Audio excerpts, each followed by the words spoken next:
pengetahuan, Iya. transfer ilmu, tapi ada transfer nilai. Iya betul. Nah, ketika tidak bertemu dengan para siswa, dengan para mahasiswa, itu sulit untuk transfer nilai. Iya betul. Gitu.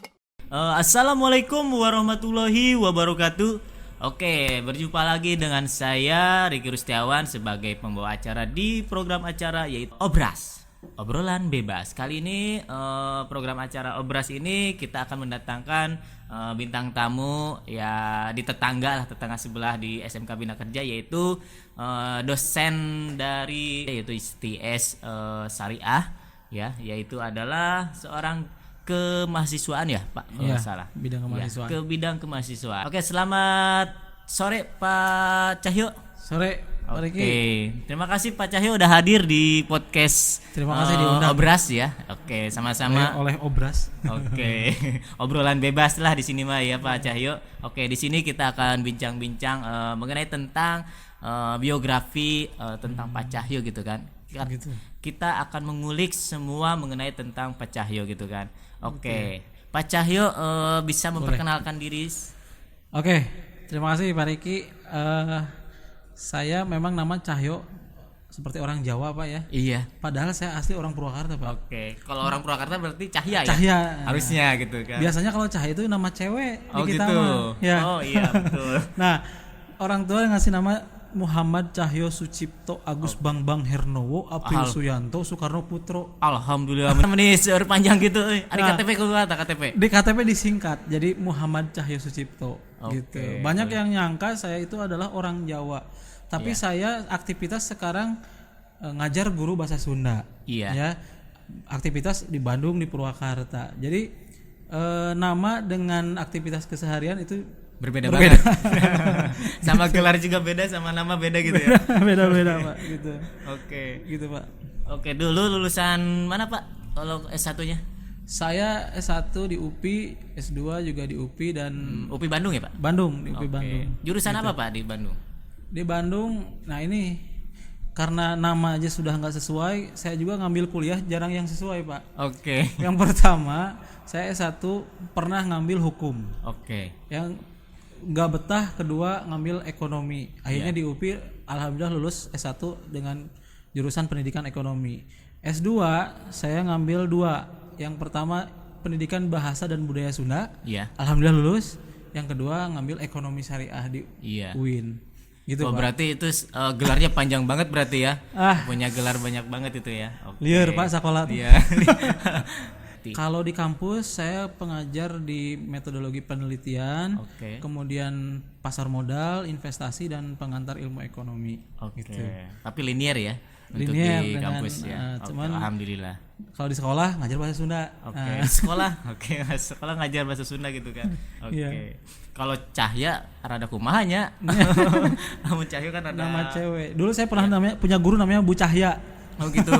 Jadi itu nama cewek kalau di Sunda Cahya Oke, itu. Cahya. Ya kalau Jawa itu kan pakai O semua ya. Joko gitu kan. Dodo gitu kan. Bener. Iya, benar. Pak Riki jadi rokok gitu? Iya. Enggak. Jadi Rika. Iya. Oke, makasih Pak Cahyo. Oke, Pak Cahyo ini kan sudah berapa lama di Purwakarta nih Pak Cahyo? Saya dari lahir Pak di Purwakarta. Oh, dari lahir Pak. di Purwakarta. Cuman semenjak 2007 saya pindah kewarganegaraan Kemana tuh? ke Bandung. Ke Bandung. Masih di Indonesia tapi bukan di Purwakarta tapi di Bandung. Oh, di Bandung sama istri ya? Kalau nggak salah. Istri ya karena dapat istri orang Bandung alhamdulillah. Alhamdulillah. Gimana nih biografi sejarah ketemu istri gimana nih? Bisa diceritain gak nih? Oh, Ketemunya di mana nih? Apa di kampus? biasalah katanya kalau jodoh itu Nggak tidak kemana. akan jauh dari tempat kita main. Oke. Nah. Emang mainnya kemana nih? Ya Kalau kita karena saya keseharian waktu kuliah itu ya di kampus, ngulik bekue di kampus. Ngulik Ya, bek. ketemu jodohnya ya di kampus. Di kampus, lagi. oke. Jadi istri saya satu jurusan dengan saya kuliahnya. Kemudian satu organisasi ketika itu saya jadi ketua. BEM ya? Oh, ketua BEM gitu? Ketua himpunan bukan himpunan apa namanya itu UKM, ada Oh, UKM UKM. Koperasi Mahasiswa. Nah, itu istri saya jadi sekretarisnya. Gitu. Pantesan atuh cocok berarti. Gitulah, itu jauh cenah. Iya, itu jauhnya jodoh mahnya Pak ya. Oke. Pak Cahyo ini kesehariannya seperti apa nih? Apakah pekerjaannya mengenai tentang apa aja, Oke. apa ngajar di mana aja gitu kan? Sebenarnya sehari-hari saya banyaknya tidur, Pak. Oh, Ya. tidur. Lebih banyak tidur daripada bekerja kayaknya. Oke, benar. Ya karena porsi tidur saya pasti kadang jam 9 jam 10 sudah tidur. Bangun-bangun lagi ya kalau lagi rajin ya sholat tahajud lamun teu nya bablas saya meren subuh, Pak. Tapi siang harinya ya beraktivitas mengajar tentu, kemudian juga punya amanah sebagai wakil ketua bidang kemahasiswaan di kampus Iya. dan juga di sekolah SMK ya boleh sebutin namanya? Oh, ya, boleh Boleh ya. silakan. SMK Negeri 3 Linggabuana, nah, sebagai guru bahasa Sunda, Iya. dan alhamdulillah punya beberapa usaha yang dijalankan ya untuk menyambung hidup lah. Seperti itu. Alhamdulillah. Berarti Ya. oke Pak Cahyo, di situ kan mengenai tentang kesehariannya ya. Pak Cahyo ini kan selalu apa sih namanya kesehariannya mungkin pakai bahasa Sunda juga gitu kan ya? Ya, Iya. betul. Oke, mungkin bahasa Sundanya juga rada Wah, ngabuhun-buhun. Itu sih. Ya, karena orang tua semua orang Sunda tuh Orang orang Sunda Wanayasa, Pak. oh Ya, gitu. Dikirain ada keturunan orang Jawa nggak nih? nggak ada, Pak. Nggak ada. Oh, Bapak Sumedang, Ibu Wanayasa, jadinya Sunda pisan gitu. Oh, Sunda pisan. Sejarahnya dikasih nama Cahyo itu bapak saya suka gini cenah. Pejabat di Indonesia itu dari mulai presiden, menteri itu biasanya namanya Soekarno, Soeharto, Betul. gitu ya, Susilo Bambang Yudhoyono, Joko Widodo. Widodo. Ya, Cahyo katanya. makanya dikasih nama itu supaya kahiji cenanya gampang milari kerja. Amin. Ya, nu kadua jadi pejabat cenah. Oh, amin. Doa orang tua itu. Amin. Gitu, Pak Alhamdulillah. Riki. Iya. Oke, Pak Cahyo ini kan kesehariannya mungkin mengajar gitu kan, ngedosenin. Mungkin dengan sekarang kan kondisinya berbeda banget itu kan. Untuk ngajar, untuk ngedosenin gitu kan, pasti kan berbeda banget dengan sebelumnya dengan kondisi pandemi. Ya. Apakah ada apa namanya? Mikir lah ya. Apakah ada perbedaan nggak? Strategi mengajar Perbedaan strategi mengajar saat pandemi Iya. dan sebelumnya apa perbedaannya? Ya COVID ini nyusahin, Pak, betul. Oh, nyusahin. Kalau di Nyusahinnya kampus? apa? Baik di kampus di sekolah, karena kita nggak bisa ketemu langsung dengan para siswa ya. Iya. Karena bagi saya mengajar itu bukan hanya transfer pengetahuan, Iya. transfer ilmu, tapi ada transfer nilai. Iya betul. Nah, ketika tidak bertemu dengan para siswa, dengan para mahasiswa, itu sulit untuk transfer nilai. Iya betul. Gitu, Pak ya. Pak Riki juga mungkin merasakan. Mungkin Ya. ya. Apalagi kehadirannya gimana nih? Apakah semakin meningkat apa Nah, makin itu. menurun nih? Kayaknya sih kalau di kampus karena siswanya sudah pada dewasanya, mahasiswa kayaknya masih Rada sama aja lah, sama ketika tatap muka maupun tidak tatap muka. Jadi mereka ada kesadaran untuk kuliah dan mencari ilmu. Tapi kalau untuk di siswa sekolah ya, usia-usia sekolah yang remaja kayaknya sulit deh, harus diarahkan terus ya. Itu Pak Riki ya? Betul. Harus diwowoi lah, dirangkul juga gitu kan. Harus digeing-geing daek sekolah gitu. Encan kuotana kadangnya nggak punya kuota. Mungkin iya gitu kan. Apalagi dengan kondisi sinyal juga kan. Iya. Sinyalnya juga. Apalagi pernah mengalami nggak nih? Misalkan kita menggunakan aplikasi apa nih? Kalau saya biasanya Google Meet, Oke. Google Classroom ya atau Oke, Zoom. mungkin pernah ngerasain nggak? Pernah nggak waktu punya pakai pembelajaran pakai GCR atau Google Classroom? Pernah mengalami nggak memorinya penuh gitu? Oh, sering. Memorinya penuh. Itu menuhin email kan biasanya, Pak ya? Iya kan? Menuhin email terus teh HP juga jadi ngeloading ya. Iya. Pasti itu teh. Pernah ngalamin ya? Pernah ngalamin itu, memang dilema sekarang. Kayaknya sekarang itu guru harus punya HP-nya 3 minimal, Pak. Iya betul. Jadi supaya ngajarnya lancar gitu. Iya betul. Lancar banget gitu kan. Iya, mungkin semua juga guru-guru yang ada di sana juga pasti mengalami kendala-kendalanya ya Pak ya. Betul, Pak. Untuk kendalanya kan pasti banyak banget, ada jaringan gitu kan. Terus memori penuh dari GCR-nya juga gitu kan. Ya. Mensiasatinya kayak gimana nih Pak? Misalkan seperti itu. Mensiasatinya ya harus rajin ngebersihin email Pak ya kalau Iya, saya hapus-hapusin gitu kan. ngapusin ya. Terus Nggak pernah mencoba membeli gitu. Kan ada tambahan nih, misalkan mau ditambahin itu kan Iya. GCR 15 giga, pengen betul, ditambah kan ada tambah. harga. Lebar Pak. Lebar. Gini aja sih paling terkadang lebih efektif di grup WhatsApp Oh gitu. mengajar itu Pak ya. Iya. Soalnya bisa voice note, kalau di Oh, GCR nggak ada ya. Iya. Nah, dan juga WhatsApp tidak terlalu memakan apa namanya itu kuota Oh, gitu ya. GCR juga sih sama, cuman nggak ada voice note aja gitu. Iya. Enaknya pakai WhatsApp. Biasanya gitu. Akhirnya di GCR mah hanya tugas-tugas, diskusinya di WhatsApp Oh grup. gitu. Gitu kalau saya biasanya Pak. Iya. Betul. Kalau saya biasanya pakai GCR. Kalau WA lo bating grup, Pak. Banyak Oh, nih. pastilah. Iya. Semenjak Covid grup naik 300% mungkin ya. Iya, mungkin semakin banyak atau Semakin lagi. banyak. Oke, untuk di kampus ini Pak, TS Syariah ya, Syariah gini kan, gimana kondisinya untuk ini kan Pak Cahyo sebagai kemahasiswaan untuk menanggulangi sebentar lagi kan udah kelulusan nih, SMK, SMA semuanya, cara mendapatkan para mahasiswa barunya kayak gimana nih Iya betul Pak. untuk mengatasinya gini nih, apalagi kondisi Iya. pandemi gitu kan. Kondisi ini memang hampir semua kampus khususnya kampus swasta Iya. Pak ya. Jangankan kampus swasta, sekolah Negeri juga susah. negeri juga gitu kan. Akhirnya minat masyarakat turun sekarang untuk iya. kuliah ya. Iya, betul. Pasti. Tapi masih ada kok alhamdulillah di tahun 2020 saja kemarin kita implikasinya mereka ingin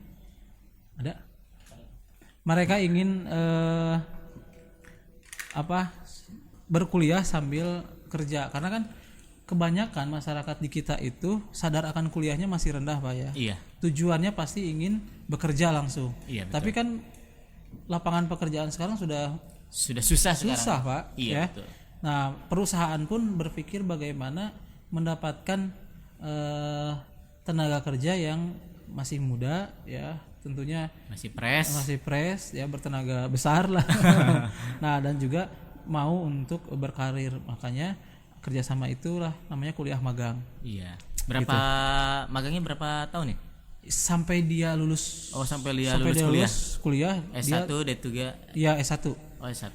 S1 beres, dan dia baru beres magangnya. Nanti dapat ya sertifikat pengalaman kerja dan juga tentu dapat gelar sarjana dikit. Alhamdulillah. Gitu. Ya, untuk teman-teman yang adik-adik kelas, untuk yang lulusan SMK, SMA, silahkan aja langsung kunjungi ke kemana Pak? Boleh langsung ke websitenya. Di sini ya, nanti ada nih, nanti websitenya ada di STES bawah. Indonesia Purwakarta. Oke, di situ nanti teman-teman yang ada di sana bisa daftarkan diri kalian untuk ke kampus STS Syariah. Ya, di sana ada program yaitu magang. Jadi kuliah sambil magang sambil kerja udah mah dapat ilmu, dapat uang juga gitu Ya, ya, Pak ya. betul. Iya, betul ya. Ada gaji bulanannya. Ada bulanannya ya. Gaji bulanan. Iya, gaji bulanan juga enak gitu kan. Jadi intinya kalian jangan takut ya, walaupun kondisi pandemi gak punya uang, mendingan kuliah di STS Syariah Indonesia. Oke, benar.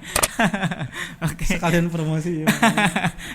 Oke, saya mau nanya ini Pak Cahyo, tadi kan mengenai tentang nama Pak Cahyo gitu kan.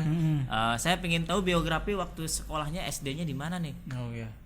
Saya bilang tadi saya dari lahir sampai mungkin SMA ya itu di Purwakarta Pak. Iya gitu. SD, SMP, SMA alhamdulillah di Purwakarta. Iya. Ya. SD itu di SD Ahmad Yani 5 di Cipaisan. Iya, betul. Belakang Polsek. Nah, itu. Kemudian SMP saya ke SMP 3, SMP 3 Purwakarta, dan SMA saya ke SMA 2 Purwakarta di Sadang. Oke. Gitu. Sama Pak Riki juga orang Purwakarta kan? Asli orang Purwakarta gitu kan. Gitu. Oke, makasih untuk Pak Cahyo untuk mengenai tentang biografinya. Mungkin Pak Cahyo ini waktu kecilnya apakah gimana sih waktu kecilnya? Apakah bandel? Apakah pendiam gitu waktu kecilnya? Gimana diceritain ini? Selayaknya anak laki-laki Pak pada Iya. umumnya ya. Pernah bandel gitu Pernah kan? bandel pasti. Iya, betul. Ya, bandelnya tapi tidak sampai melakukan kriminal. Iya, betul. Paling juga bandelnya main bola, hujan-hujanan. Ya itu karena waktu kecil senangnya main bola, tapi waktu SMP senangnya malah main basket. Tapi alhamdulillah energi bandelnya tersalurkan ke olahraga. Pak. Jadi pelampiasannya ke olahraga pelampiasannya gitu. ke olahraga. Jadi tidak memikirkan hal-hal lain. Alhamdulillah tidak pernah tersandung narkoba atau apa gitunya. Karena memang energinya tersalurkan. Kayaknya memang anak-anak itu harus gitu ya Pak ya, harus ada ekstrakurikuler karena untuk menyalurkan energi. Iya. Tapi sekarang sulit banget untuk ekstrakurikuler. Iya. Saya juga di sekolah sini, saya sebagai pengurus juga. Ya Gimana pengurus OSISnya juga cuma 5 orang peminatnya. Aduh, parah banget. Kalau di kampus gimana peminat untuk ekskulnya nih? Alhamdulillah justru di kampus itu Rada karena mending. saya bidang kemahasiswaan memang tugasnya mengasuh mahasiswa ya. Iya. Memang kita punya ada BEM ya, ada DPM, ada UKM paduan suara dan UKM sepak bola balah ada. Itu masih tetap berjalan Pak. Alhamdulillah. Kalau mahasiswa karena memang pada awalnya ketika awal Covid itu mereka pada tiarap Pak di rumah terus ya nggak mau beraktivitas. Tapi saya menanamkan bahwa kita kalau seperti itu terus kita tidak akan Berkarya. iya tidak akan berkarya malah menyerah pada keadaan Pak. Iya, Pada akhirnya mereka sadar dan sekarang sudah mulai lagi. Bangkit. Kemarin kita kan ada penggalangan dana ya untuk korban bencana di depan kampus kita mungkin Pak Riki juga lihat ya ada kegiatan itu. Nah, itu mereka masih tetap menyalurkan energi-energi positif untuk kemanusiaan, kemudian untuk ini juga bahwa kan kita sudah mengadakan seminar, sudah mengadakan beberapa event yang di tengah-tengah pandemi seperti ini masih kita laksanakan. Artinya kita tidak mau menyerah pada keadaan, Pak. Iya betul. Gitu. Iya. Oke, terima kasih. Mungkin mengatasinya kayak gimana nih dengan kondisi pandemi ini kan kita kan selalu dibatasi nih untuk perkumpulannya kan kita jangan berkerumun. Cara mengatasi untuk berkumpul untuk ekskul ini seperti apa? Memang apakah ada siasat begini ya. COVID ini memang agak menakutkan ya. Tapi bagi kami menakutkan itu bagi mereka yang punya riwayat penyakit dan juga mungkin yang sudah tua. Nah, alhamdulillahnya kan mereka saya doktrin bahwa kalian masih muda, jangan terlalu banyak takut, justru harus lebih berani ya agar imunitasnya juga menguat kalau kita punya keberanian. Akhirnya tidak perlu dipapatahan ibarat namanya masalah protokol kesehatan pada akhirnya mereka juga akan salaman akan gitunya. Betul. Ya udah yang penting kampus memfasilitasi. Kalau kampus ya ada pengatur suhu atau apa namanya itu pengecek suhu, ada cuci tangan. Ya, tempat cuci tangan kita sediakan, kemudian juga kita batasi secara aturan untuk perkumpulan